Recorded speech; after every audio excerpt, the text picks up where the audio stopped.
सकते हैं। गुरुदेव, पुस्तक के अलावा मैं कुछ नहीं कर पाऊंगा। धन्यवाद गुरुदेव।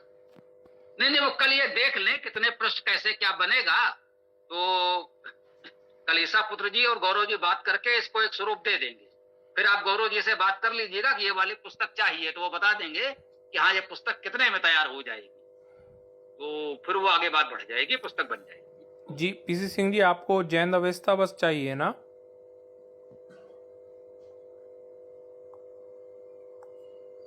कौन सा कह रहे हैं? आपको अवस्था बस चाहिए ना, जैन अवस्था? जैन व्यवस्था तो हम समझ नहीं पा रहे हैं, आप फिर से और डिटेल इसका बताइए। अरे अवेस्ता वही कहा था ना, जो पारसियों का धर्म ग्रंथ है और वेद की भाषा उसकी भाषा एक सी लगती है, वही वाला। अच्छा, हाँ, ठीक ठीक गुरुदेव।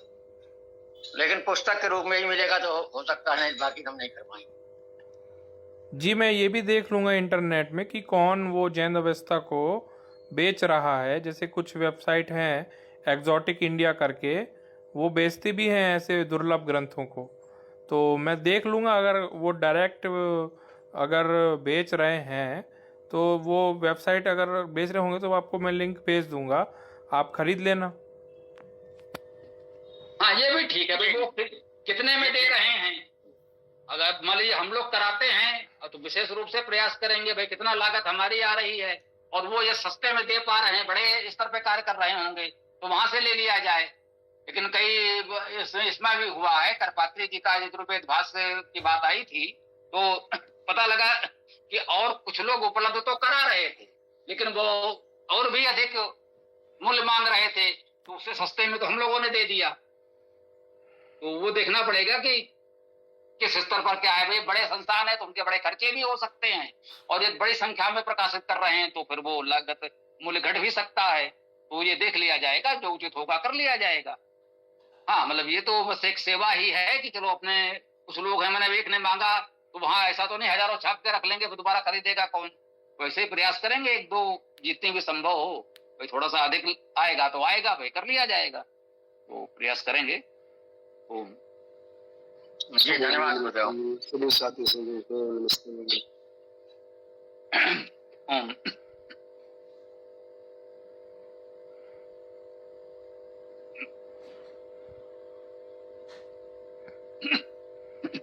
ओम खम ब्रह्म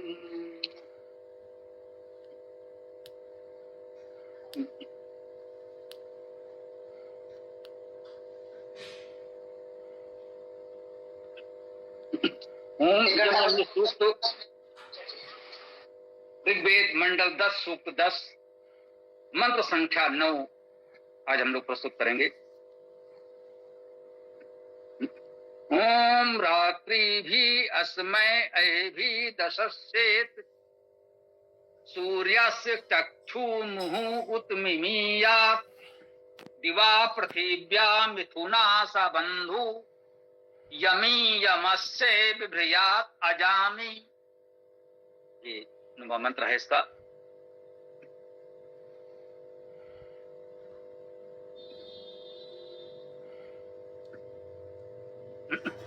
ओम रात्रि भी का अर्थ हुआ रात्रियों द्वारा। ये रात्रि का तृतीया विभक्ति बहुवचन है, तो रात्रियां और भी चूंकि तृतीया विभक्ति है तो इसमें द्वारा का अर्थ आता है। रात्रियों द्वारा या रात्रियों के साथ, तृतीया में ये दोनों अर्थ होते हैं। अस्मय अर्थात इसके लिए रात्रियों के साथ, और अभी अर्थात दिनों के साथ।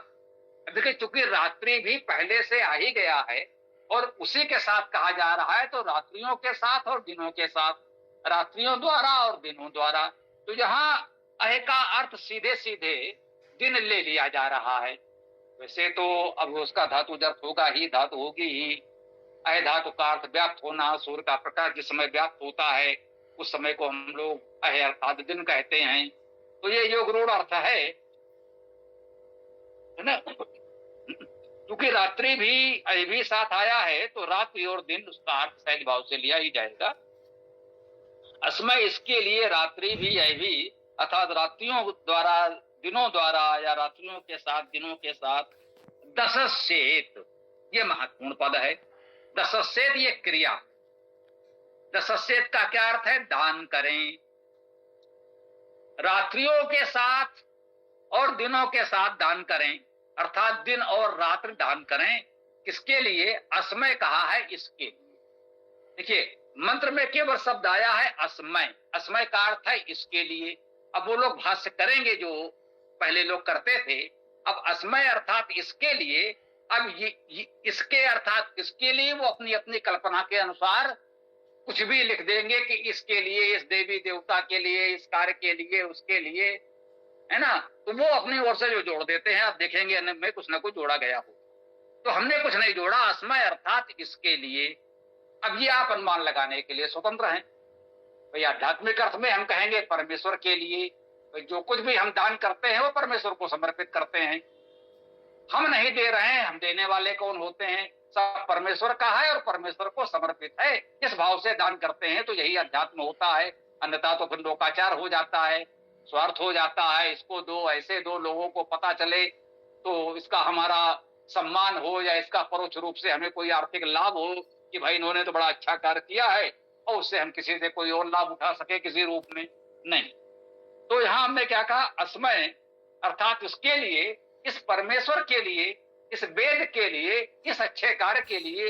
अब देखिए, जो मैंने कहा परमेश्वर के लिए, वेद के लिए, किसी भी अच्छे कार्य के लिए, ये कह सकते हैं मैंने जोड़ा, मैं स्वीकार कर रहा हूं। लेकिन जो लिखा है वेदायन भाष्य में या ऋग्वेद भाष्य में, हमारे यही मंत्र जहां भी आया होगा लिखा जाएगा, तो वहां लिखा होगा अस्मय इसके लिए। अस्मय का इतना ही अर्थ लिखेंगे, इसके लिए। शेष व्याख्या करते समय उसको स्पष्ट करने के लिए कुछ बातें कही जाएंगी, लेकिन लिखते हैं बिल्कुल वही शब्द सा अर्थ अपनी ओर से, बिना किसी मिलावट के। ठीक, अस्मय अर्थात इसके लिए, रात्रि भी अर्थात रात्रियों के साथ, ऐ भी अर्थात दिनों के साथ, दशस्येत अर्थात दान करें। ये 10 धातु का अर्थ दान करना है, देना है। वैसे 10 दंश जो होता है कि सर्प दंश, तो ये भी धातु 10 ही है। 10 दंश, उसका अर्थ डसना, काटना है, लेकिन उसका अर्थ चमकना, बोलना भी है। दान देना तो है ही। तो जिसके लिए हम प्रकाश करें, जिसके लिए बोलें, तो वही इसके अर्थात परमेश्वर के लिए दिन और रात हम परमेश्वर के लिए प्रकाश करें, बोलें, अर्थात परमेश्वर का प्रकाश करें, परमेश्वर के दिव्य वाणी वेद का प्रकाश करें, वेद मंत्रों का उच्चारण करें, वेद बोलें। तो इसका ये भावार्थ हम ले सकते हैं। आगे कहते हैं सूर्यस्य चक्षु मुहु उत्मिमीयात्। सूर्यस्य अर्थात सूर्य का, षष्ठी विभक्ति एक वचन है। ठीक, सूर्यस्य, सूर्य का, चक्षु अर्थात चक्षु। चक्षु का अर्थ कथन भी है, दृष्टि भी है और नेत्र भी है। चक्ष धातु है, इसका अर्थ बोलना, कहना भी है और देखना भी है। तो चक्षु का शाब्दिक अर्थ कथन भी होगा, वचन वाणी भी होगा और दृष्टि और नेत्र भी होगा, जिससे हम देखते हैं।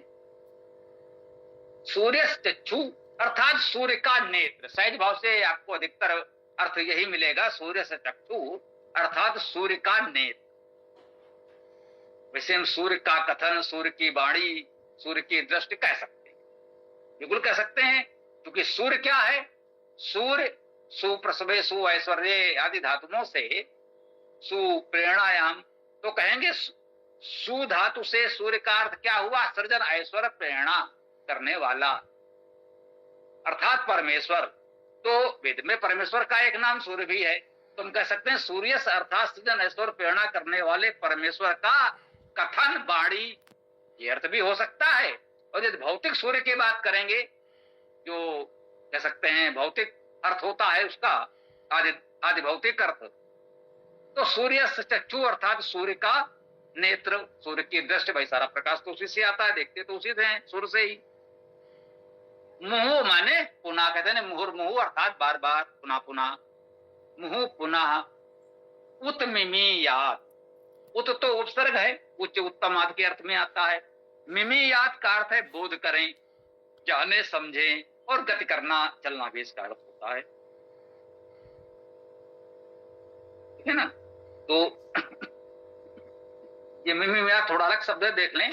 इसमें मी धातु, मी धातु का अर्थ समझना, जानना, गति करना है। इसका एक अर्थ हिंसा करना भी है, ये भी ध्यान दीजिएगा। लेकिन हिंसा करने का अर्थ हम यहाँ नहीं ग्रहण कर सकते, क्योंकि सूर्य का चक्षु परमेश्वर की वाणी हो या इस भौतिक सूर्य का चक्षु नेत्र दृष्टि हो, कहते हैं पुनः बार बार पुनः पुनः मिमियात बोध करे, जाने समझें, गति करें, प्रगति करें, ये अर्थ तो ठीक है, लेकिन हिंसा करें ये अर्थ यहाँ ग्रहण नहीं किया जा सकता है। कोई कह सकता है मे धातु के ये सभी अर्थ ठीक हैं, लेकिन मे धातु का एक अर्थ हिंसा करना भी है, लेकिन वही पूरे मंत्र के भाव को देखते हुए जिसका अर्थ हम हिंसा करना कर देंगे तो निश्चित रूप से अनर्थ हो जाएगा। तो हमने धातुवाद निरुक्त में मे धातु के अर्थ सभी लिखे, उसमें हिंसा करना भी लिखा, लेकिन यहाँ पर हिंसा करना अर्थ ग्रहण नहीं किया जाएगा। ये विवेक आपको लगाना होगा। कोई कहे भाई इसका अर्थ हिंसा करना भी होता है, हाँ होता तो है, लेकिन इस मंत्र में वो अर्थ स्वीकार्य नहीं हो सकता है, क्योंकि ये कहा जा रहा है बार बार करे, तो बार बार जाने, बार बार समझें, बोध करें, गति करें, प्रगति करें, ये तो समझ में आता है, लेकिन बार बार हिंसा करें ये वेद की भावना के अनुकूल नहीं है। वेद के विभिन्न मंत्रों में अहिंसा की बात की गई है, अध्वर की बात की गई है, तो बार बार हिंसा करें ऐसा तो वेद नहीं कह सकता। किसी भी मंत्र में स्पष्ट रूप से ये बात तो नहीं कही गई कि आप बार बार हिंसा करें, तो इसलिए हिंसा करने का अर्थ यहाँ हमने ग्रहण नहीं किया। तो आगे कहते हैं दिवा पृथिव्याम मिथुना सबंधु।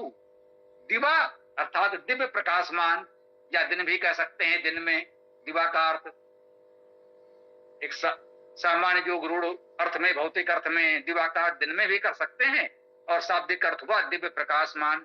पृथिव्या अर्थात पृथ्वी, पृथ्वी पर तो कह सकते हैं दिन में पृथ्वी पर, ऐसा अर्थ कर सकते हैं। दिव्य प्रकाशमान विस्तार में, ऐसा भी अर्थ कर सकते हैं। धातु का अर्थ विस्तार करना है, इसी से पृथ्वी बनता है, जो पृथ्वी बहुत विस्तृत है इसलिए उसका नाम पृथ्वी रखा गया। तो आज भौतिक अर्थ में तो पृथ्व्या का अर्थ पृथ्वी पर कर सकते हैं, जो पृथ्वी हम जानते हैं एक भौतिक पिंड है, और है ना दिवा का अर्थ दिन में कर सकते हैं, तो दिन में पृथ्वी पर, या दिव्य प्रकाशमान विस्तार में, उसका हम बिल्कुल शाब्दिक आध्यात्मिक अर्थ करेंगे तो क्या होगा, दिव्य प्रकाशमान विस्तार में। मिथुना, अब मिथुना शब्द का क्या अर्थ है, एकत्र संयुक्त प्रबुद्ध ये अर्थ होते हैं मिथुना के। मिथ धातु है, ये देखना पड़ेगा, जहां भी इस प्रकार का अर्थ देखना हो तो आप जाएंगे धातु पाठ में तो आप देखेंगे मिथ धातु है। मिथ धातु का अर्थ है समझना, जानना, पीड़ा करना, दुख देना, एकत्र करना। तो ठीक, अब वही चूंकि यहाँ पर हम सकारात्मक अर्थ ही ले सकते हैं, तो समझना, जानना, एकत्र करना का अर्थ हमने लिया, लेकिन पीड़ा देना, दुख देना, हिंसा का अर्थ नहीं ले सकते। पीड़ा देना, दुख देना यही हिंसा है, तो वो वाला अर्थ हमने नहीं लिया। तो मिथुना का अर्थ है एकत्र करें, संयुक्त करें, प्रबुद्ध करें। सबंधु अर्थात बंधु सहित, जो हमारे बंधु बांधव हैं उनको हमें ध्यान देना होगा, ठीक है ना, जो बंधु बांधव हैं अर्थात संबंधी हैं, सबंधु, बंधुओं के साथ कह सकते हैं। दिवा पृथिव्या मिथुना सबंधु, दिन में पृथ्वी पर बंधुओं के साथ, अपने सभी संबंधियों के साथ। मिथुना अर्थात एकत्र करें, संयुक्त करें, प्रबुद्ध करें, सबको प्रबुद्ध करें, सबको बोध करें, समझाएं, बताएं, सत्य मार्ग दिखाएं। क्या कहते हैं, यमस्य यमी, यमस्य अर्थात यम का, यमी यमस्य विभ्रयात अजामी। यमी अर्थात यमन नियमन करने वाला है ना, जो यमन करने वाला है, नियमन करने वाला है, व्यवस्था बनाने वाला है, उसको यमी कहा गया। यमस, यमी प्रथमा विभक्ति एक वचन में है, यमी अर्थात यमन नियमन करने वाला। आप परमेश्वर कह सकते हैं, विद्वान कह सकते हैं, समाज के आचार्य कह सकते हैं, शासक राजा कह सकते हैं यमी को। यमी का शाब्दिक अर्थ हुआ यमन करने वाला, नियमन करने वाला, अनुशासन व्यवस्था बनाने वाला। यमस्य अर्थात यम का, यम का, ये यमस से षष्ठी विभक्ति एक वचन है, तो यम का भी अर्थ वही हुआ यमन नियमन करने वाला। तो यमी यमस्य, यम का यमी, जो नियमन करने वाले का भी नियमन करने वाला है, वो कौन हुआ, वो हुआ परमेश्वर। संसार में तो बहुत लोग नियम व्यवस्था बनाते हैं, उनमें हमारे विद्वान, मार्गदर्शक, आचार्य, ऋषि भी होते हैं, राजा, मंत्री आदि प्रशासक भी होते हैं, वो समाज में नियमन व्यवस्था बनाते हैं, ठीक बात है। लेकिन यहाँ क्या कहा जा रहा है, यमी यमस्य, जो ये नियमन करने वाला है, राजा है पृथ्वी का, उसका भी नियमन करने वाला वो तो परमेश्वर है। तो यमी यमस, यम का भी जो यमी है, जो नियमन करने वाले का भी नियमन करने वाला है, बिभ्रयात अजामि, बिभ्रयात ब्रयात, इसमें भ्री धातु है, भरण करना। विभ्रयात में भी पुनरुक्त है, अभ्यास कहते हैं व्याकरण में इसको। भ्रियात भरण पोषण करे, भ्रीधात भरण करना, भ्री से ही भरण शब्द बनता है, स्पष्ट है। तो विभ्रयात अर्थात भरण करे, यमी अर्थात नियमन करने वाला, यमस यम का भी नियमन करने वाला क्या करे, विभ्रयात भरण करे। वो जो परमेश्वर राजाओं का भी महाराजा है, सारे शासकों का भी शासक प्रशासक नियमन करने वाला है, वो परमेश्वर क्या करे, भरण करे, हम सबका भरण पोषण करे। अजामि प्राप्त करता हूं, जो यम का यमी है उसको मैं प्राप्त करता हूं, और वो सबका भरण पोषण करे, या वो सबका भरण पोषण करे, ऐसे परमेश्वर को अजामि मैं प्राप्त करता हूं। अजामि में अज गतौ धातु है, अज धातु का अर्थ भी गति करना होता है। अजामि क्रिया रूप है, उत्तम पुरुष एक वचन की क्रिया है। अजामि अर्थात गति करता हूं, गमन करता हूं, प्राप्त करता हूं। गतक धातुओं में प्राप्ति का अर्थ और जानने का अर्थ होता है, ये हम आपको निरंतर बता रहे हैं, सभी विद्वान मानते हैं, इसमें कोई मतभेद नहीं है। किसी भ्रम में न पड़े कि भाई ये क्यों है, कैसे है, सब मानते आए हैं अति प्राचीन काल से आधुनिक काल तक। तो अजामि का अर्थ प्राप्त करता हूं, देखिए कितना सुंदर अर्थ इसका प्राप्त होता है हमें।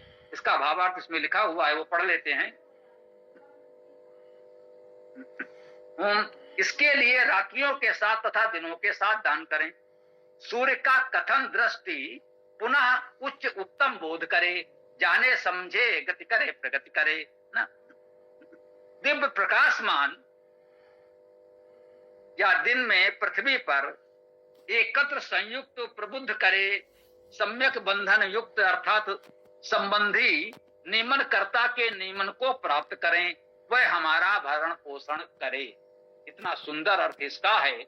और अभी आप देखेंगे अन्य भाष्यकारों का जो अर्थ इसका, जो लोगों ने इसका अनर्थ कर रखा है, हो सकता है पढ़ेंगे तो सामने आएगा। इसमें थोड़ा सा विशेष भी लिखा हुआ है, कुछ पंक्तियां पढ़ लेते हैं। रात्रियों तथा दिनों के साथ दान करें, इसका भाव है कि हमको यथासंभव समाज में नियमन सुव्यवस्था बनाए रखने के लिए दिन रात अर्थात सभी समय दान करना चाहिए, दान के लिए तत्पर रहना चाहिए।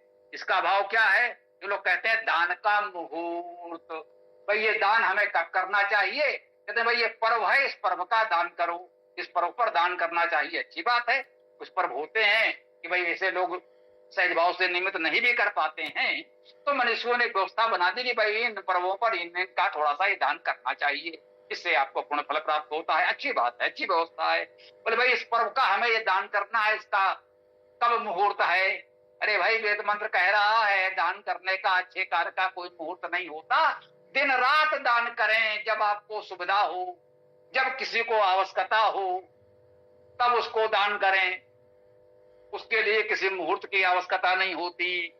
तो कहा कि दिव्य प्रकाशमान अर्थात दिन में पृथ्वी पर, दिन में रात में पृथ्वी पर एकत्र संयुक्त, है ना, पहले ये हो गया दान करें। दिव्य प्रकाशमान पृथ्वी पर एक संयुक्त प्रबुद्ध सम्यक बंधन युक्त अर्थात संबंधी नियमन कर्ता के नियमन को प्राप्त करें, उस नियमन कर्ता परमेश्वर के नियमन को प्राप्त करें, जाने समझें और उसका पालन करें तो हमारा भला होगा, वह हमारा भरण पोषण करे। ये तो भावार्थ में था। अभी हम लोग इधर आगे थोड़ा सा बढ़ गए तो मुझे लगा थोड़ा है तो है, प्रत्येक समय दान के लिए तत्पर रहना चाहिए। सूर्य अर्थात सृजन ऐश्वर्य प्रेरणा युक्त परमेश्वर। देखिए सूर्य तो एक भौतिक पिंड है, तो आदि भौतिक अर्थ में तो इसका अर्थ आप सूर्य कर लेंगे, लेकिन आध्यात्मिक अर्थ में इसका जब शाब्दिक अर्थ आप करेंगे तो उसका अर्थ होगा सृजन ऐश्वर्य प्रेरणा करने वाला परमेश्वर तथा उसके उपासक विद्वानों देवजनों का चक्षु अर्थात कथन दृष्टि पुनः पुनः उच्च उत्तम बोध करे, जाने समझे गति करे प्रगति करे।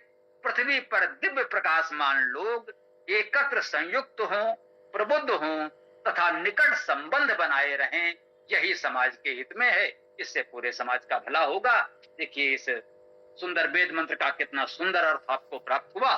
आगे आप लोग अपनी बात को आगे बढ़ा सकते हैं। और व्याकरणाचार्य डॉक्टर गंगा साहब शर्मा जी का प्रकरण लिखते हैं, सभी यजमान रात और दिन का कल्पित भाव से यम को दें। सूर्य का तेज यम के लिए बराबर उदित हो। आपस में संबंध रखने वाले रात दिन अथवा द्यावा और पृथ्वी के साथ यम के बंधु हैं। यमी अपने भाई यम के अतिरिक्त किसी अन्य को अपना बनाए, ये उन्होंने लिखा हुआ है। धन्यवाद। गुरुदेव आर्य समाज का पढ़ दूं? जी अवश्य पढ़ दीजिए। बस एक वाक्य कहना चाहता हूँ कि इस अर्थ से भी स्पष्ट हुआ जो हम कहते हैं कि शब्दों के अर्थ तो सब ठीक किए हैं। अब ये भाई बहन और जाने क्या क्या जो बीच में जोड़ करके ले आए हैं, उसी में अनर्थ हुआ है। शब्दों के अर्थ ठीक है, वहां गड़बड़ नहीं है। तो और समाज वाला भी पढ़ दीजिए और स्पष्ट हो जाएगा। लगभग यही बात वहां भी होगी, आशा यही है। नहीं, वहां तो दूसरा है साहब गुरुदेव, कह रहा हूं मैं, सुन लीजिए। पत्नी कहती है कि प्रभु रात्रि भी कुछ रात्रियों और अभी कुछ दिनों के साथ दशेथ मेरे मनोरथ को पूरा करें। सूर्य का चक्षु तेज मुंह फिर से उनमें मियात उदय को प्राप्त हो। दिव्या लोक और पृथ्वी के समान सबंधु सहमत हुए। मिथुना हम दोनों का जोड़ा रहे और यमी पत्नी यमस्य पति से स्थापित विभुवाद गर्भ को धारण करे, यही अजाम अच्छा है। इसका भावार्थ, रात्रि और दिन के साथ मेरा मनोरथ पूर्ण हो। सूर्य का प्रकाश पुनः उदय हो प्राप्त हो। द्युलोक और पृथ्वी के समान जोड़ा हमारा रहे और मेरे पति द्वारा ही मुझे गर्भ रहे, यही ठीक है, ऐसा पत्नी कहती है। अब आप इसमें क्या अर्थ लगाएंगे गुरुदेव? धन्यवाद जी। अब इसमें क्या अर्थ लगाएंगे? उन्होंने यमयमी को भाई बहन कहा, इन्होंने पत्नी बना दिया। देखिए मैंने कहा ना, आर्य समाज ने बस इतना किया। अब उनको लगा भाई बहन और एक दूसरे से विवाह की बात करें, उनको लगा भाई ये तो कुछ अधिक ही जुगुप्सा घृणास्पद है, भाई ये उनकी महान वैदिक संस्कृत में कैसे चलेगा। तो उन्होंने थोड़ा संशोधन कर दिया, बोले यमयमी को भाई बहन नहीं पत्नी मान लो, समस्या समाप्त। जब पत्नी है तो फिर आपस में कुछ भी कर ही सकते हैं। तो भाई बहन वो बात कर रहे हो तो उनको लगा कि ये तो भाई अनैतिक हो जाएगा, तो भाई यमयमी को पत्नी बना दो। तो उन्होंने कल्पना की थी कि यमयमी भाई बहन है, इन्होंने कल्पना कर ली कि यमयमी पत्नी है और पूरा का पूरा बाकी वही उतार दिया। हाँ, नकल करने में थोड़ी अकल लगाई, जिसे कहते हैं नकल करने के लिए भी अकल चाहिए। तो उन्होंने नकल करने में इतनी अकल लगाई कि यमयमी को वो भाई बहन कह रहे थे, इन्होंने उसे पत्नी कह दिया। अब देखिए इसमें कहाँ गर्भाधान और कहाँ ये सब है। अब आर्य सामाजिक अर्थ के अनुसार तो ये माना जाए कि वो कह रहा है दिन और रात पत्नी गर्भाधान की क्रिया में लगे रहे भैया। अब वो कहेंगे भाई कुल मिलाकर के इस तरह का संदेश निकालेंगे तो वेद का उपहास नहीं होगा, हंसी का पात्र नहीं होगा, तो क्या होगा। अब वो चाहे साण वाला अर्थ हो चाहे आर्य समाज वाला अर्थ हो, निश्चित रूप से जो विधर्मी विपक्षी इसको पढ़ेंगे तो निश्चित रूप से वो हास्य का पात्र बनेगा कि भैया ऐसा अर्थ वेद तुम्हारा क्या बता रहा है। अब जो उसका शब्दशः सही व्याकरण परक अर्थ हमने कर दिया है, वो अर्थ जब आप किसी के समझ रखेंगे तब वेद की क्या गरिमा बनेगी, बस ये विचार करने की बात है। जी पीसी सिंह जी, आप जो अर्थ किए हैं वो किसने किया है?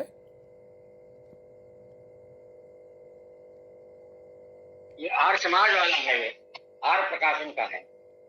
नहीं, नाम पूछ रहा हूँ, विद्वान का नाम बताइए। जी सुन लीजिए, मैं बता देता हूँ, ना बता पाएंगे, नाम तो मैं भी नहीं बताऊंगा।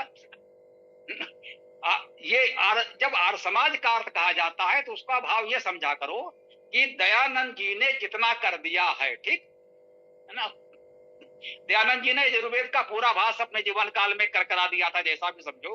हालांकि यजुर्वेद के भाष में भी हम देखते हैं बहुत कुछ ऐसा है जो उनके विचार के अनुकूल नहीं है, वो अलग विषय है। लेकिन यजुर्वेद पूरा का पूरा दयानंद के नाम से माना जा रहा है। और ऋग्वेद का 6 मंडल दयानंद जी ने पूरा कर दिया था। 7वें मंडल के 60 सूक्त संभवतः उन्होंने कर दिए थे। 61वां सूक्त के 2 मंत्र हो पाए थे कि उनका निर्माण हो गया। तो जब आर्य समाज का भाष्य कहा जाता है तो दयानंद का किया हुआ यजुर्वेद और ये लगभग आधा या जितना भी है ऋग्वेद 7वें मंडल के 61वें सूक्त के दूसरे मंत्र तक संभवतः यही है, इतना दयानंद का। और उसके बाद उनके सहयोगी अनुयायी कुछ विद्वानों ने किया है, तो वो कई विद्वानों ने मिलकर किया है। विशेष रूप से इस मंत्र का अर्थ किसने किया है ये खोज का विषय है, तुम खोज भी लोगे। ये आर्य समाज वालों के जो सार्वदेशिक आर्य पत्नी सभा का प्रकाशन है, इसके भूमिका में संभवतः दिया है। तो ये देखें तो थोड़ा परिश्रम का कार्य है कि भाई ये वाला मंत्र इन्होंने किया, ये वाला सूक्त इन्होंने किया, ये इन्होंने कर दिया, तो कई लोगों ने मिलके किया है। तो मुझे लगता है जो तुम जानना चाहते हो वो इतने से बात पूरी हो जाएगी। उसका नाम कुछ भी हो उतना महत्वपूर्ण नहीं है, खोजा जाए तो मिल सकता है। धन्यवाद स्वामी जी। महर्षि दयानंद सरस्वती लिखा हुआ है। ऋग्वेद भाषा भाष्य 9व 10व मंडल महर्षि दयानंद सरस्वती आर्य प्रकाशन। ये तो पूरी तरह सत्य लिखा हुआ है। मतलब 7वें मंडल को उन्होंने थोड़ा किया था, वो पूरा नहीं हुआ था। 9वां 10वां मंडल तो दयानंद सरस्वती का हो ही नहीं सकता, उस विचारधारा पर हम लोगों ने किया है। हो सकता है उसकी भूमिका में या जिसकी भूमिका लिखी होगी, चाहे पहले मंडल में ही भूमिका दी हो या हर खंड की भूमिका अलग दी हो, तो उसमें उन्होंने नाम बताया होगा, बताना चाहिए। नहीं बताया है तो मैं समझता हूं कि उन्होंने ठीक नहीं किया है। सार्वदेशिक आर्य सभा का प्रकाशन मेरे पास है, उसमें लिखा हुआ है। किसी ने कुछ ही सूक्त कर पाए वो भी निकल लिए। भाई अब स्वाभाविक है, वयोवृद्ध लोगों को ही सौंपा गया। जब दयानंद जी नहीं रहे भाई इसको कौन पूरा करेगा, तो कुछ बड़े वयोवृद्ध विद्वानों को मनाया गया। पहले तो लोग अरे हम किसी योग्य हैं, यही करते रहे। ये करते करते कुछ समय निकल गया तो कठिनता से किसी को सहमत कर पाए कि नहीं नहीं भैया वो करना तो आपको ही है और तो कोई है नहीं। तो उन्होंने कृपा की, लिखना प्रारंभ किया। अब उनकी भी इतनी आयु थी, वो भी निकल लिए। अब फिर दूसरा खोजो, तो ये कर करके ये चारों वेद का भाष पूरा कराया गया है। तो आर्य समाज के हम आभारी हैं कि जैसे तैसे उन्होंने कई विद्वानों का सहयोग लेकर इसे पूरा तो कराया है। हाँ, अथर्ववेद जरूर, जैसे अथर्ववेद जो है क्षेमकर्ण दास त्रिवेदी जी ने स्वयं पूरा कर दिया था, तो वो तो एक ही व्यक्ति का है। लेकिन ऋग्वेद के बचे हुए भाग में कई विद्वानों का योगदान है, ये सही है। ऐसे ही कई लोग इंग्लिश ट्रांसलेशन जो रहता है ना ऋग्वेद वगैरह का, उसमें भी नाम लिख देते हैं ट्रांसलेटेड बाय महर्षि दयानंद सरस्वती। अब कहाँ महर्षि दयानंद जी अंग्रेजी में करेंगे? हाँ ये ठीक, वो कह सकते थे दयानंद भाष्य का अंग्रेजी अनुवाद, इस तरह कहें, है ना, इंग्लिश वर्जन या English translation of Dayanand Saraswati commentary, तो उस तरह का तो कह सकते हैं। लेकिन वो English translation bye Dayanand Saraswati, ये तो निश्चित रूप से दयानंद तो अंग्रेजी पढ़े नहीं थे। निश्चित रूप से उन्होंने गर्व से कहा कि भैया हमें अंग्रेजी की आवश्यकता, संस्कृत पढ़ो जो लोगों के काम आए, कुछ भला करे लोगों का। तो ये तो पूरी तरह स्पष्ट है। तो विस्तृत से अब ये भ्रम फैलाना, इससे लोगों को भ्रम होता है। अब इतनी बात इतना सब लोग तो नहीं जानते, इतना मैंने अभी बता दिया, तो लोग तो भ्रमित होते हैं। अरे भाई वो दयानंद ने लिखा है, जबकि दयानंद ने उसको देखा भी नहीं है और उनके विचारों के विपरीत बहुत सी बातें उसमें प्रचारित की जा रही हैं। गुरुदेव एक चीज बताऊं, मैं इसमें जो लिखा है उसका पढ़ के सुना दे रहा हूं मैं। ऋग्वेद भाष्य का 5वां भाग आपके हाथों में है। इस खंड के 9वें मंडल का भाष्य गुरुकुल कांगड़ी विश्वविद्यालय के वरिष्ठ स्नातक पंडित हरिश्चंद्र जी विद्यालंकार ने किया है, तथा 10वें मंडल का भाष्य आर्य जगत के स्वनाम धन्य विद्वान आचार्य वैद्यनाथ जी शास्त्री MA ने किया। आप पढ़कर इसकी विशेषता को जान सकते हैं। हमने संकल्प किया था कि चारों वेदों का भाष्य आप लोगों की सेवा में पहुंचाएंगे। आप सभी आर्यजनों के सहयोग व स्नेह से यह संकल्प पूर्ण हो गया। इसके आगे और है, लेकिन मुख्य बात इतनी है, बता दिया मैंने। जी एक चीज मैं बता दूं। हाँ, अब ये स्पष्ट हो गया। यही तो मैंने कहा था, भूमिका में लिखा होता है तो ठीक है, वो लिख दिया है उन्होंने। हाँ ऐसा बोलिए। जी, एक चीज़ बता दूं कि ये हरिशरण विद्यालंकार जी अलग हैं और हरिशरण सिद्धांतालंकार जी ये अलग हैं। ये दो अलग अलग हरिशरण जी हैं। नहीं नहीं, ये हरिश्चंद्र जी हैं जो पीसी सिंह जी ने पढ़ा अभी, वो हरिशरण जी अलग है सिद्धांत अलंकार, ये हरिश्चंद्र जी हैं।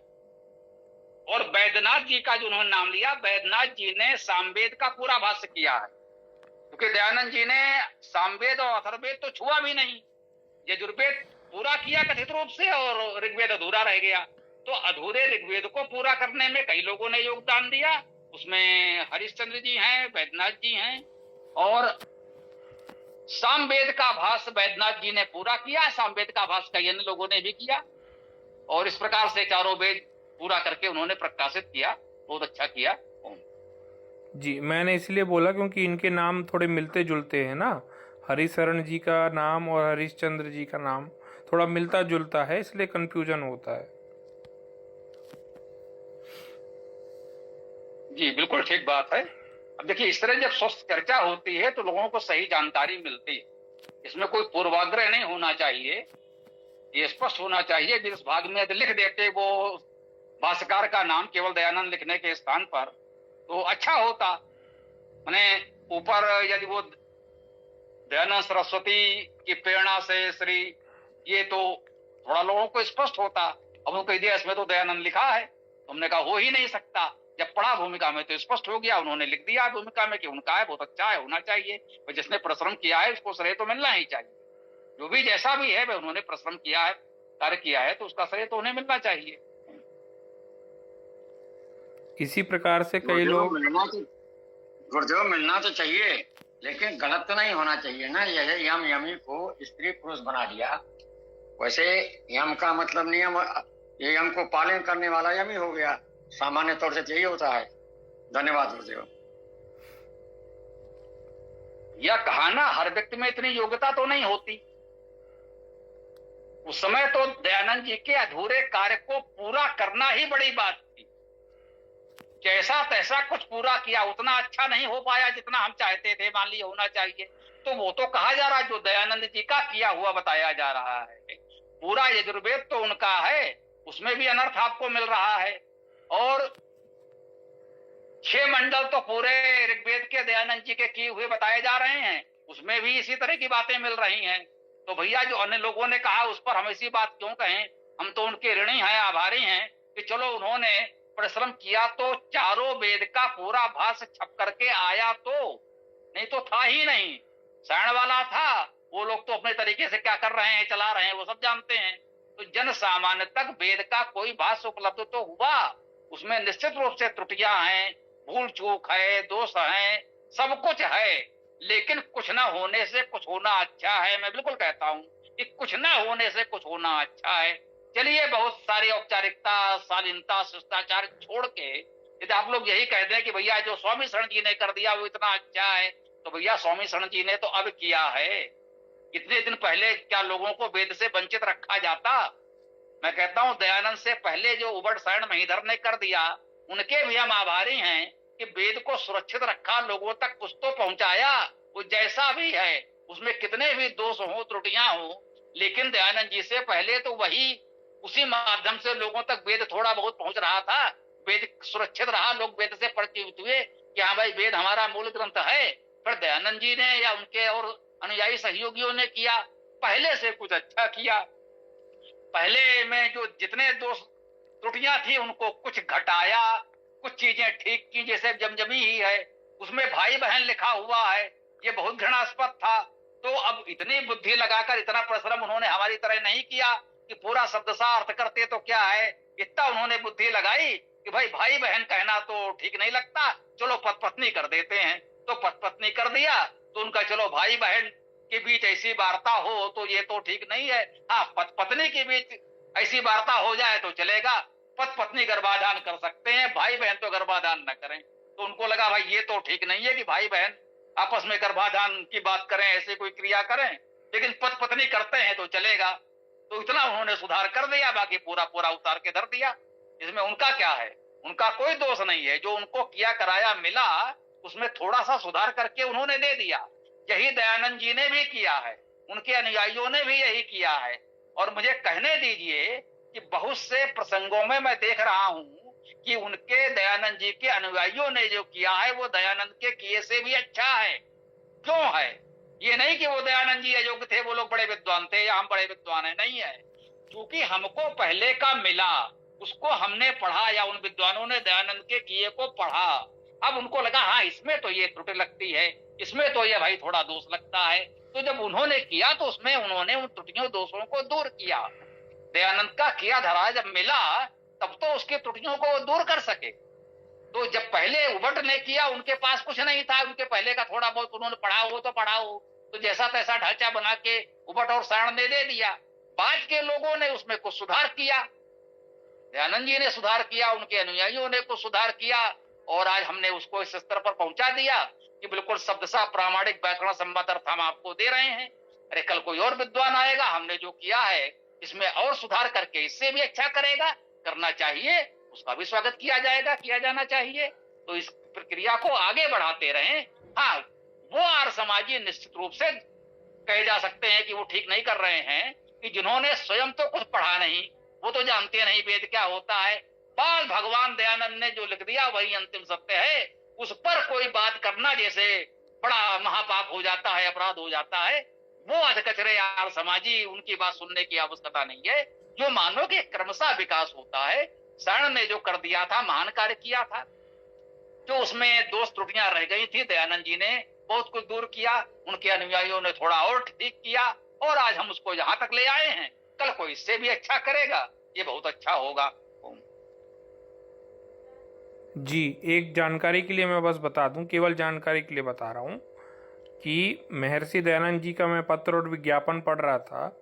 उनका जो पत्र और विज्ञापन वाला नहीं आता एक पुस्तक, उसमें महर्षि दयानंद जी कह रहे थे, गुस्सा कर रहे थे कि जो जो संस्कृत का जो अनुवाद कर रहे थे जो पंडित लोग, उन पे महर्षि दयानंद जी गुस्सा कर रहे थे कि ये कैसा अनुवाद किया है आप लोगों ने, ये तो बहुत बेकार अनुवाद किया है आप लोगों ने, ऐसा कह रहे थे। मतलब पत्र और विज्ञापन में उन्होंने किसी को पत्र लिख करके ये कहा था कि मेरे जो संस्कृत भाग है उसका जो हिंदी अनुवाद कर रहे हैं पंडित लोग, वो ठीक नहीं है।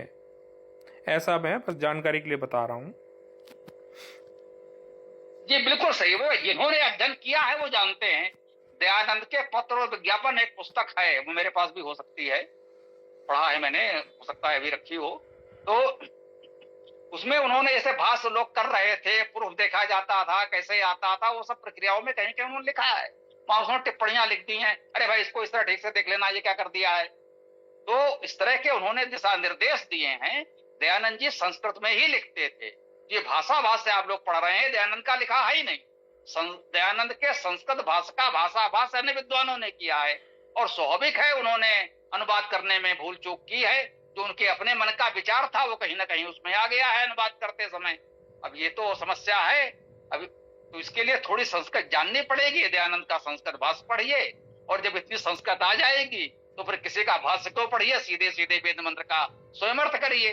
तो यही उचित उपाय है वेद का सही अर्थ जानने का। गुरुदेव, जो आप बता रहे हैं, हम आपके भाष्य को पढ़ा, और हम यहाँ नैनी आर्य समाज में वेद का पाठ प्रारंभ हो गया। तो मैंने कह दिया, थोड़ा सा कमेंट कर दिया कि ये जो पदार्थ है इसमें भी मिलावट है, लेकिन कुछ लोग मानने को इसको तैयार नहीं है। वो कहते हैं नहीं, जो इन्होंने लिखा है वो सही लिखा है, अलग अलग विद्वानों ने जो दिया है वो सबका सही है, किसी का कोई गलत नहीं है। और इसमें अब जो ज्यादा विद्वान है वही लोग समझ सकते हैं, हम लोगों के लिए जो ये कर दिया गया वही सही है। अब मेरी बात को कोई मानने को तैयार नहीं, इसलिए मैं विद्वान भी नहीं हूँ। धन्यवाद गुरुदेव जी। उनकी तुलना में आप बहुत विद्वान हैं, तभी तो वो कह रहे हैं। वो इतनी बात भी नहीं समझ पा रहे हैं। और अच्छी बात ये मैं कहूंगा, उन्होंने स्वीकार तो किया, भैया ये सब विद्वान लोग जाने, हमारे जैसे साधारण लोगों के लिए तो सबका सही है। इन विद्वान ने भी किया, इन विद्वान ने भी किया। भाई हमारी सामान्य लोगों की तुलना में तो सभी बड़े विद्वान थे, तो भैया जो उन्होंने कर दिया है वो सब सही होगा। हम इसमें कहाँ पढ़े कि भैया किसमें क्या त्रुटि है, क्या भूल चूक है। अभी सामान्य व्यक्ति तो नहीं कर सकता, इन्होंने ठीक कहा। अब ये तो वही कर सकता है जो थोड़ा गंभीरता से अध्ययन करे, इतना सोचता से उसको देखे, विवेचना करे, तो वो समझ सकता है। अब ये बात ठीक है कि यदि गोष्ठी में वो जुड़ने लगे कुछ समय तक तो धीरे धीरे वो भी ऐसे करने लगेंगे। भाई जो लोग भी जुड़ रहे हैं, जब प्रारंभ में जुड़े तो सबकी यही स्थिति थी। प्रारंभ हुई जब गोष्ठी की तो ये बच्चे ही, उन्होंने हमारा ही वीडियो सुना, अरे भाई आपने उसमें ये कहा है, तो मुझे लगा ये मैले कैसे कहा होगा। तो मैंने कहा भाई किसी और ने भी सुना है, ऐसा कुछ है। तब समुदा पुलकित ही बोला कि उसमें ये बात है, मतलब हमारे शब्दों में। अब उसका उन्होंने कोई आशय निकाला, अपनी ओर से कह दिया। तो हाँ, तब मैंने कहा हाँ ये ठीक बोल रहा है, ये बात हमने कही होगी, देखो इस भाव से ये बात ठीक है। अब वो कुछ कहा, उनके नहीं समझ में आया, उसका उन्होंने कोई और अर्थ निकाल लिया और अपनी ओर से ऐसी बात कही थी। तो प्रारंभ में यही होता है, धीरे धीरे जब कुछ समय तक जुड़े रहे तो सबको समझ में आने लगा कि सच क्या है। तो ये तो होता है, जब वो लगे रहेंगे, हम अभ्यास करते रहेंगे तो फिर सत्य के दर्शन हो जाएंगे।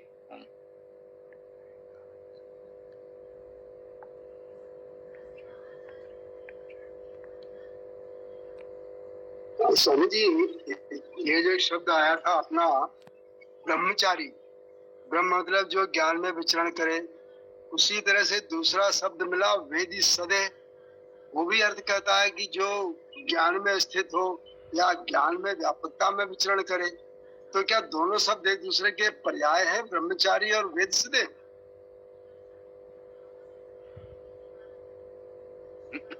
देखिए, पर्याय जब आप कहेंगे तो लोगों को भ्रम हो सकता है कि बिल्कुल पर्याय है, माने बिल्कुल एक ही बात है, एक के दो नाम है जैसा। निश्चित रूप से समानार्थी हैं, दोनों के अर्थ या भावार्थ लगभग एक जैसे हैं। वेद सदे ब्रह्मचारी, ठीक बात है, जो ब्रह्मचारी होगा वही उस वेद पर स्थित होगा, उसको उस वेद के पठन पाठन वाली वेदी पर बैठाया जाएगा। जिसे समय विद्यालयों में होता है, वही कक्षाएं होती हैं और वहां पर जो भी बैठने की व्यवस्था है, आसंदी होती है, बैठते हैं। तो प्राचीन काल में गुरुकुलों में बैठने के लिए भाई जहां वो ब्रह्मचारी वेद के विद्यार्थी बैठते थे, उस आसन को वेदी कहा जाने लगा। या वो आसन होगा जिसमें वेद रखा जाता होगा बाद में। पहले तो लोग बोलकर ही सुनते पढ़ते थे, तो जहां आचार्य या विद्यार्थी बैठे उसको वेदी कह दिया गया, भाई वेद के लोग यहाँ बैठते हैं तो ये वेदी है। और बाद में जब वेद पुस्तक लिखी जाने लगी, तैयार होने लगी, तो भाई दुर्लभ ग्रंथ होते थे, हाथ से लिखे जाते थे भोज पर, तालपत्र पर, तो भैया बड़े सम्मान से सुरक्षित तरीके से एक बड़ी अच्छी सी वेदी बनाई गई, सुरक्षित, और वहां वो वेद पुस्तक रखी गई। अब बड़ी सुरक्षा के साथ कोई आएगा तो उसको देख पाएगा कि हाँ देखो भाई इसमें ये लिखा है। तो इस प्रकार से वो शब्द जरा सम्मानित हो गया, ये वेदी है, यहाँ पर वेद रखा जाता है, वेद के विद्वान इस पर बैठते हैं। तो जो आपने कहा एक प्रकार से अर्थ लगभग एक सा है। ब्रह्मचारी का अर्थ है वही जो ब्रह्म के अनुकूल चर्या में लगा हो। वेदसद अर्थात जो वेद के चर्चा में स्थान पर बैठता हो। तो भावार्थ लगभग एक सा कह सकते हैं, लेकिन आधुनिक अर्थ में उसे पर्यायवाची या सिनोनिम टाइप का यदि ऐसा कुछ कहेंगे तो मुझे लगता है लोगों को भ्रम हो सकता है। यद्यपि बहुत अच्छे स्तर पर जाके लगभग एक बात है, ये मैं स्वीकार करता हूँ। तो ये है कि गुरुदेव ब्रह्म आचरत स ब्रह्मचारी, ब्रह्म में विचरण करने वाला ब्रह्मचारी है, कुछ विद्वान ऐसा कहते हैं। धन्यवाद। यही अर्थ है ना, ब्रह्मम चरति ते ब्रह्मचारी, ब्रह्मचरित ते ब्रह्मचारी। जो उस ब्रह्म के अनुकूल आचरण करता है, ब्रह्म में विचरण करता है, तो वो ब्रह्मचारी होता है। अब वेद सद है कि भाई जो वेद में स्थित है, तो जो वेद में स्थित है वो ब्रह्म में स्थित है, क्योंकि वेद को ही शब्द ब्रह्म कहा जाता है, परमेश्वर का शब्द शरीर कहा जाता है। तो इस प्रकार से दोनों लगभग समानार्थी हो जाते हैं, कह सकते हैं दोनों का भावार्थ तो समान कहा ही जा सकता है। ओम बोलिए ईसापति जी। मैं आचार्य सायण जी के लिए कुछ कहना चाहूँगा। उन्होंने जो उन्मत्तता मोचन सूक्त है ना, अथर्ववेद कांड 6:111, उसके जो चौथा जो मंत्र है, पुनस्त्वा पुनर्दुः अप्सरसः पुनरेन्द्र पुनर्भगः पुनस्त्वादुः विश्वेदेवा यथानुमोदितो अससि, इसमें उन्होंने एक बहुत अच्छी प्रमाण उन्होंने वहाँ पे दिया है। तैत्तिरी करके एक उन्होंने लिखा है ना, 3, 4, 8, 3 ऐसे कर कुछ दिया है। वहाँ पे उन्होंने प्रमाण से कहा है कि अप्सराएं ही उसको उन्मत्त करती हैं, इसलिए अप्सराएं ही उनको पुनः दो ताकि वो उसको ठीक करें। तो ये बहुत गूढ़ बात है, बहुत ही रहस्य वाली बात है कि उन्माद रोग को ठीक करने के लिए अप्सराएं ही ठीक करेंगी एक प्रकार से उपदेश आदि से, क्योंकि वही उनसे ही, उनके कारण ही वो उन्मत्त होता है। तो ये विशेष बात केवल सायण भाष्य में है और किसी अन्य के भाष्य में नहीं है। और उन्होंने प्रमाण भी दे दिया है, तैत्तरीय संहिता या शायद आरण्यक दिया है। तो ये बात मेरे को बहुत अच्छी लगी उनकी, और ये भी अच्छा लगा कि उनके काल में भी इतना अच्छा ज्ञान मौजूद था। जी जी, निश्चित रूप से सायण दयानंद से कुछ शताब्दी पहले हुए। दयानंद का कर भी हुए हैं। सायण का समय जो है बुक्कराय महिपति उन्होंने पुस्तिका में लिखा है। ये बुक्कराय महिपति जो है ये विजयनगर साम्राज्य के संस्थापक ही थे संभवतः। इस समय दीनानाथ जी नहीं है, वो वहीं रह रहे हैं जो विजयनगर साम्राज्य था। तो हो सकता है उनको कुछ और अधिक जानकारी हो, है ना। तो जो समझिए कि बाबर के आने का समय थोड़ा आसपास, थोड़ा बाबर से पहले कह लो, बाबर से कुछ पहले ये विजयनगर साम्राज्य था। और जब मुगल प्रभाव बढ़ने लगा तो अकबर के बाद धीरे धीरे वो सब समाप्त हो गया होगा। अकबर से औरंगजेब तक वो समाप्त हुआ होगा। बाबर से पहले विजयनगर साम्राज्य स्थापित हुआ है और बहुत प्रतापी साम्राज्य रहा। और उसी में राजा बुक्कराय के शासनकाल में सायण के भाई माधव मंत्री थे, तो उस समय ये कार्य हुआ है। तो कह लीजिए कि दयानंद जी से 400 वर्ष पहले या कुछ इस तरह का रहा होगा। 14वीं 15वीं शताब्दी का, 14वीं शताब्दी है मेरे ख्याल, 14वीं शताब्दी। कि वही हमने कहा 14वीं 15वीं शताब्दी इनका बनता है, वो लिखा होगा। और उबट राजा भोज के समय में थे 11वीं शताब्दी में। तो थोड़ा ये लोग पहले थे, कुछ पहले की आ रही परंपराएं उनके पास हो सकता है अधिक रही हो। उनके बाद कुछ जानकारियां, परंपराएं लुप्त हो गई हो, उनको मिली हो, हम लोगों को नहीं मिल पा रही हैं, लुप्त हो गई हो। तो कुछ अधिक जानकारी उनके पास हो सकती है पहले की। तो इसीलिए तो कुछ लोग कहते हैं परंपरावादी कि भाई वो परंपरा के अनुसार उन्होंने किया है, वो परंपरा वाला माना जाना चाहिए। आप लोग तो परंपरा छोड़कर पता नहीं क्या अर्थ कर रहे हैं। तो वो एक अलग विषय है, लेकिन ये मानना पड़ेगा कि उनके पास कुछ परंपरागत विद्या रही होगी जो संभवतः उसके पश्चात लुप्त हो गई, हम लोगों को नहीं मिल पाई। तो ऐसे बहुत से प्रकरण उसमें अच्छे मिल सकते हैं जो हम लोगों को संदर्भ जानकारी न होने के कारण हम लोग न समझ पा रहे हों, क्योंकि वो परंपरागत विद्या वो लुप्त हो गई, नहीं मिल पा रही है। लेकिन शब्दशः अर्थ करना तो सर्वाधिक उपयोगी है ही। वो आपको सुंदर आध्यात्मिक अर्थ मिल जाएगा। फिर ये भावार्थ, टीका, टिप्पणी, व्याख्या जितने लोग कर सके वो अच्छा है, वो उपयोगी है। लेकिन पहले प्रामाणिक व्याकरण सम्मत शब्दशः अर्थ कर लीजिए, उससे मंत्र का सही अर्थ मिल जाएगा, आध्यात्मिक अर्थ मिल जाएगा। वो आपके लिए बिल्कुल प्रामाणिक होगा। और शेष व्याख्या जो जितनी अच्छी से अच्छी करे, अच्छी बात है। जी, वहाँ पे मैंने एक बार एक विद्वान से पूछा था, अप्सरसा शब्द आया है तो वो किससे बनता है, तो उन्होंने बोला ये तो सिंपल सा है, अप्सरस, अप्सरसऊ, अप्सरसः। अप्सरस शब्द का ये बहुवचन शब्द है, तो उसका अर्थ होगा अप्सराएं होगा वहाँ पे अर्थ। तो मैंने कंफर्म भी कर लिया। जी, इसमें कोई संदेह नहीं। अप्सरसा जो है, अप्सराएं, ये बहुवचन का पद है। क्योंकि बहुवचन है तो उसका अर्थ अप्सराएं हो गया। जैसे देवा, देवौ, देवा, देवा, देवासा, ये बहुवचन के पद हैं। जैसे देवासा है वैसे अप्सरसा है, तो वो बहुवचन का पद है, ये तो बिल्कुल ठीक है।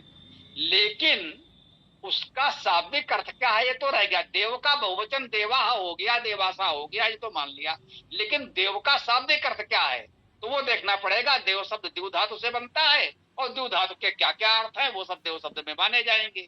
देव का बहुवचन देवासा ठीक है, अप्सरा का बहुवचन अप्सरासा ठीक है, वो ठीक है। लेकिन उसका शाब्दिक अर्थ जानने के लिए हमको धातु पाठ आदि तो देखना ही होगा, ये किस धातु से ये शब्द बना है, तो उसका और शाब्दिक अर्थ क्या है वो एक अलग संदर्भ है। गंधर्व, अप्सरा आदि जो है, अब ऐसा नहीं कि जो सामान्य प्रचलित है वैसा कोई परिकल्पना कर ली। जैसे मुसलमानों के जन्नत में हूरें होती हैं, वैसे बोले तुम्हारे स्वर्ग में अप्सराएं होती हैं। तो भैया हमारे स्वर्ग में ऐसी कोई अप्सराएं नहीं होती उनके हूरों की तरह, वो हमारी व्यवस्था अलग है। ये जो कुछ होता है हमारी अप्सराएं किसी पृथ्वी पर होती हैं, ये कहीं मरने के बाद नहीं मिलती। जो कुछ मिलना है इसी पृथ्वी पर मिलना है। जो ईसा पुत्र जी ने कहा भी कि वेद कह रहा है कि रोगी की परिचर्या, शुश्रूषा, सेवा के लिए अप्सराओं को नियुक्त कीजिए। अप्सराएं यदि प्रेम पूर्वक व्यवहार के साथ रोगी की परिचर्या करेंगी तो उसका रोग दूर होगा, उसको लाभ होगा। ये सुंदर अर्थ है जो सीधा सीधा समझ में आ रहा है। यही अप्सराएं दीजिए, मरने के बाद नहीं। ओम जी, इसीलिए मेरे को सायण भास बहुत पसंद है। उन्होंने वहाँ पे तैत्तरी का उदाहरण दिया है, तैत्तरी संहिता होगा शायद वो, वहाँ पे उन्होंने उदाहरण दिया है कि उन्मत्त कैसे होता है। तो वो कहते हैं कि भाई अप्सराएं ही उन्मत्त करती हैं, अप्सराएं ही ठीक करेंगी। जैसे सांप का जो जहर होता है ना, सांप के जहर से कोई मृत्यु को प्राप्त हो रहा होता है तो उसको कैसे एंटीडोट किससे बनता है, सांप का जहर ही एंटीडोट बनता है। वैसे ही जिसका जो किसी कारणवश स्त्रियों के कारण, या स्त्रियां अर्थ लिया तो होता है अप्सरसा शब्द का अर्थ स्त्रियां, उत्तम स्त्रियां किया। पंडित जयदेव शर्मा जी ने वहाँ पे अप्सरस शब्द का अर्थ किया है उत्तम स्त्रियां। स्त्रियों के कारण वो उन्मत्त होता है और स्त्रियों के कारण ही वो ठीक होगा। जैसे जहर को जहर काटता है वैसे स्त्रियां ही स्त्रियों से होने वाले उन्माद को ठीक करती हैं। तो इसका प्रमाण सायण भाष्य में मुझको मिला, वहाँ उन्होंने तैत्तरी आरण्यक का उदाहरण दे दिया। तो इसलिए मेरे को सायण भाष्य बहुत अच्छा लगा वहाँ का। कि ये तो हम सबने सुना है, विषस्य विषम औषधम, विष की औषध विष है। जो उन्होंने कहा सर्वदंश का उपचार भी सर्प के विष से किया जाता है। ये जो इस समय वैक्सीनेशन, टीकाकरण बहुत सुन रहे हैं, क्या है? उसी रोग के वायरस का ही एक छोटा अंश टीके के रूप में लगाया जाता है, जिससे शरीर उसको सहन करने के लिए, उसको नष्ट करने के लिए अपने अंदर एंटीबॉडी बनाता है। उसके शरीर में वो प्रतिरोधक क्षमता उत्पन्न हो जाती है, फिर वो उससे बच सकता है रोग से। एकदम से ना हुआ तो नहीं कर पाए, कोई अभ्यास करता रहता है, परिश्रम करता रहता है। कह सकते हैं सैनिक है, रोज लड़ाई, वहां उनको युद्ध का प्रशिक्षण दिया जाता है तो युद्ध में वो कर लेता है। और जो घर में आराम से पड़ा हुआ एकदम से युद्ध में चला जाए तो वो बम धमाके सुन करके ही चला जाएगा। इतना भी वो सहन नहीं कर पाएगा, वो तो आवाज सुन के ही उसका बिल्कुल हृदयगत रुक जाए, वो मृत्यु को प्राप्त हो जाए। तो वही अभ्यास की थोड़ा थोड़ा करके अभ्यास कराइए तो वो उसका अभ्यस्त हो जाता है, फिर उसका उपचार हो जाता है। तो चलिए, पर्याप्त समय हो गया है तो अब हम लोग इसको समापन की ओर भी ले जाते हैं। बस ये जानना शेष रह गया, ईसा पुत्र जी, ये किस अप्सरा के कारण ये आपको कष्ट हुआ है, और सब लोग ईसा पुत्र जी के लिए कुछ अप्सराएं उपलब्ध कराएं तो ये स्वस्थ हो सके पूरी तरह। वैसे स्वस्थ तो हैं, बहुत स्वस्थ हैं, इतना कार्य कर रहे हैं, लेकिन जो कुछ थोड़ा बहुत लक्षण रह गया हो, कुछ अप्सराएं उपलब्ध हो जाएं तो ये पूरी तरह स्वस्थ हो जाएं, हम लोगों के लिए और भी उपयोगी हो जाएं। तो इसी के साथ मुझे लगता है कि अब वेदाष्टक का पाठ करके हम लोग समापन की ओर बढ़ सकते हैं। तो जो ये बताएं कि तैत्तरीय आरण्यक जो है ये तो उपनिषद है, और अथर्ववेद का उदाहरण उपनिषद से थोड़ा दिया जा सकता है। तैत्तरीय आरण्यक का उससे उदाहरण तो दिया जा सकता है, अथर्ववेद में है, वेद तो पहले थे ना, तो तैत्तरीय का कहाँ से उदाहरण दे सकते? धन्यवाद। नहीं, उन्होंने वेद का उदाहरण नहीं दिया, इसको यूं समझिए। जो परंपरागत व्यवस्था है, प्रत्येक वेद का अपना ब्राह्मण होता है, ब्राह्मण के अंतर्गत आरण्यक और उपनिषद होता है। ठीक है, तैत्तरीय ब्राह्मण होगा, वो तैत्तरीय आरण्यक होगा, तैत्तरीय उपनिषद होगा, तो वो उस वेद से संबद्ध माने जा रहे हैं। तो परंपरागत धारणा मान्यता ये है कि ये तैत्तरीय आरण्यक जो कहा इन्होंने वो अथर्ववेद का आरण्यक होगा, अर्थात अथर्ववेद को समझाने का प्रयास उसमें किया गया है। यूं समझिए, दयानंद जी ने कहा है कि जो ब्राह्मण ग्रंथ हैं वो एक प्रकार से वेद की व्याख्या के ग्रंथ हैं, वेद की व्याख्या करते हैं, वो प्रमाण नहीं माने जा सकते। मान लीजिए वेद की बात में और ब्राह्मण आरण्यक ग्रंथों की बात में अंतर हो तो प्रमाण तो वेद को ही माना जाएगा।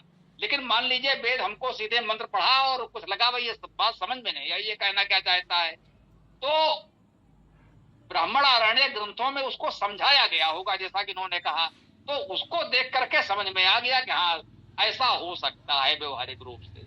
तो उसका इतना उपयोग है, यूं कहें कि वो उपयोगी है, उसका लाभ उठाइए लेकिन उसको प्रमाण के रूप में प्रस्तुत नहीं कर सकते कि वेद ने जो कहा है उससे अलग यदि वो बात कह रहा है तो प्रमाण नहीं है। वेद को समझने में सहायक हो सकता है। दयानंद जी ने जो यजुर्वेद भाष्य किया है, लगभग सभी मंत्रों के भाष्य के अंत में लिखा है अयम मंत्रा सतपथे व्याख्याता। ये मंत्र सतपथ ब्राह्मण में इस स्थान पर व्याख्यायित है। इस मंत्र की व्याख्या सतपथ ब्राह्मण में की गई है। वहां उन्होंने संख्या भी दी है कि सतपथ ब्राह्मण के किस अध्याय किस कंडिका में इस मंत्र की व्याख्या की गई है। पूरा यजुर्वेद सतपथ ब्राह्मण में व्याख्यायित है। तो ब्राह्मण आरण्यक ग्रंथों में वेद मंत्रों की व्याख्या आदि की गई है, तो उसका हम लाभ उठा सकते हैं, उसको प्रमाण के रूप में प्रस्तुत नहीं कर सकते, ये बात ठीक है। जी, वहाँ अप्सरा से आशय जो है ना प्रत्येक स्त्री से ही होगा। और मैं कि कौन सी अप्सरा से इलाज करा रहा हूँ, तो भैया वो ये है कि ये जो म्यूजिक नहीं रहते, जो म्यूजिक वीडियोस रहते हैं, एक सेकेंड, म्यूजिक वीडियो सुनता हूँ। जी, मैंने थोड़ा प्रयास में कहा था कि चलो अब समापन हो रहा है तो भाई कुछ अप्सराएं उपलब्ध हो तो वो हो जाए, तो उसको थोड़ा सा एक जो मनोरंजन की बात कही थी उसी अर्थ में लें कि थोड़ा हंसते बोलते जीवन बिताएं और स्वस्थ रहें, आनंद रहें, प्रसन्न रहें, इन्हीं शुभकामनाओं के साथ। अब मुझे लगता है चाहे तो वे 10 टक्का पाठ करके समापन कर सकते हैं, समय हो ही रहा है। जी, 10 टक्का आरम्भ करता हूँ, अन्य भी इसमें जुड़ सकते हैं।